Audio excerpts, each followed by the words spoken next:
Os livros 1 e 2 de Samuel. São dois livros separados em nossas Bíblias modernas, mas essa divisão se deve simplesmente ao tamanho do pergaminho. Ele foi originalmente escrito como uma história coerente.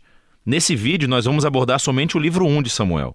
Depois que Israel foi resgatado da escravidão no Egito, eles fizeram um pacto com Deus no Monte Sinai e finalmente chegaram à Terra Prometida. E ali, Israel deveria ser fiel a Deus e obedecer aos mandamentos da aliança. Antes do livro de Samuel, os juízes mostraram como Israel falhou feio nessa tarefa. Foi um período de caos moral e mostrou a necessidade de Israel por líderes sábios e fiéis. O livro de Samuel fornece uma resposta para essa necessidade. A história do livro de Samuel se concentra em 3 personagens principais: o profeta Samuel, de onde o livro recebe o nome, depois o rei Saul e depois disso o rei Davi. E todos os 3 fizeram a transição de Israel de um grupo de tribos governado por juízes para um reino unificado governado pelo rei Davi em Jerusalém.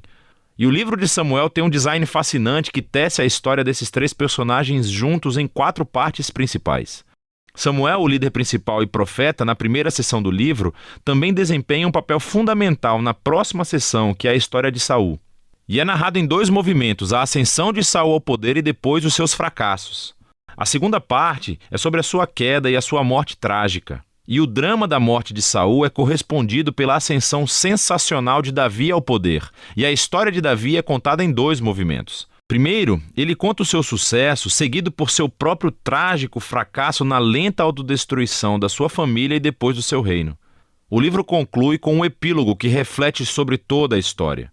Então, vamos ver como isso tudo se desenrola. A primeira parte é um segmento do caos vivido no livro de Juízes. E somos apresentados a uma história tocante sobre uma mulher chamada Ana, que está triste porque nunca conseguiu ter filhos.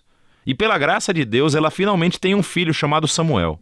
Em alegria, ela canta um poema incrível no capítulo 2. E o poema é sobre como Deus se opõe ao orgulhoso e exalta os humildes. Sobre como, apesar das tragédias e do mal humano, Deus está trabalhando os seus propósitos na história. E também sobre como Deus um dia erguerá um rei ungido para seu povo.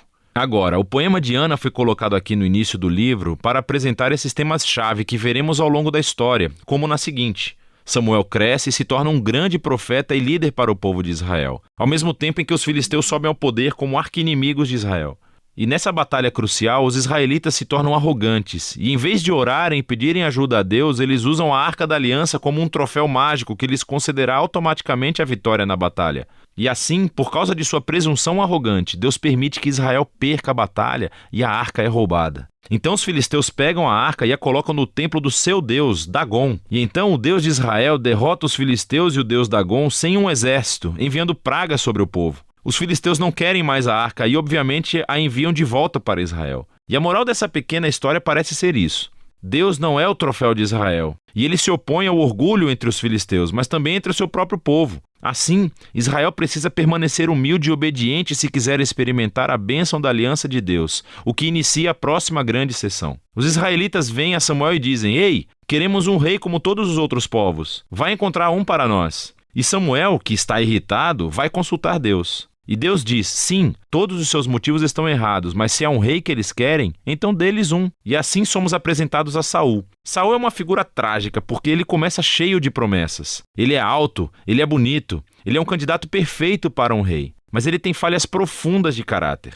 Ele é desonesto, ele não tem integridade. E ele parece ser incapaz de reconhecer os seus próprios erros, e essas falhas se tornam a sua queda. Ele vence algumas batalhas no começo, mas suas falhas são tão profundas que ele acaba se desqualificando ao desobedecer descaradamente às ordens de Deus. E assim, o velho Samuel confronta Saul e Israel. Ele havia avisado as pessoas que elas só se beneficiariam de um rei que fosse humilde e fiel a Deus. Caso contrário, os reis de Israel trarão a ruína. Então, ele informa a Saul que Deus erguerá um novo rei para substituí-lo. E assim começa a queda de Saul, à medida em que Deus, ao mesmo tempo, está trabalhando nos bastidores para erguer esse novo rei. É um pastorzinho insignificante, chamado Davi. Ele é o candidato menos provável para ser rei. Mas a famosa história de Davi e Golias mostra que a escolha de Deus por Davi não é baseada no status de sua família, mas simplesmente na sua confiança radical e humilde no Deus de Israel. E assim essa história incorpora todos os temas do poema de Ana. O orgulhoso Saul e Golias são humilhados, enquanto o humilde Davi é exaltado. A partir daqui, vemos Saul perder-se lentamente na loucura, enquanto Davi sobe ao poder.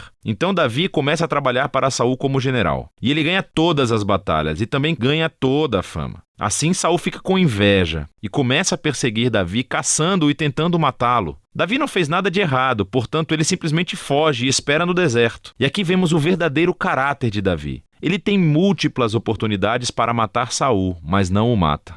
Ele simplesmente confia que, apesar do mal de Saul, Deus erguerá um rei para o seu povo. O que é interessante também é que muitos dos poemas de Davi que você encontra no livro dos Salmos estão ligados a esse período da sua vida, e todos expressam a mesma atitude de confiança. E assim essa seção do livro termina, com Saul chegando a uma terrível morte depois de perder uma batalha com os filisteus. 1 Samuel conta algumas das histórias mais complicadas e bem contadas que você encontrará na Bíblia. E os personagens, Saul e Davi, são retratados de maneira muito realista. E o autor os apresenta como personagens de estudos para que você possa se encontrar neles. Então, na história de Saul vemos um aviso. É crucial que reflitamos sobre as nossas próprias falhas de caráter e como elas prejudicam a nós mesmos e às outras pessoas. Com a ajuda de Deus, precisamos nos humilhar e lidar com o nosso lado obscuro para que a história de Saul não se torne a nossa. Davi, por outro lado, é apresentado como um exemplo de paciência e confiança no tempo de Deus em nossas vidas. Então ele foge para o deserto, sendo perseguido por Saul. Davi tinha todos os motivos para pensar que Deus o abandonara, mas não é isso que ele pensa. Ou seja, a história de Davi nos encoraja a confiar que, apesar do mal humano, Deus está trabalhando os seus propósitos, opondo-se aos orgulhosos e exaltando os humildes. E é disso que se trata 1 Samuel.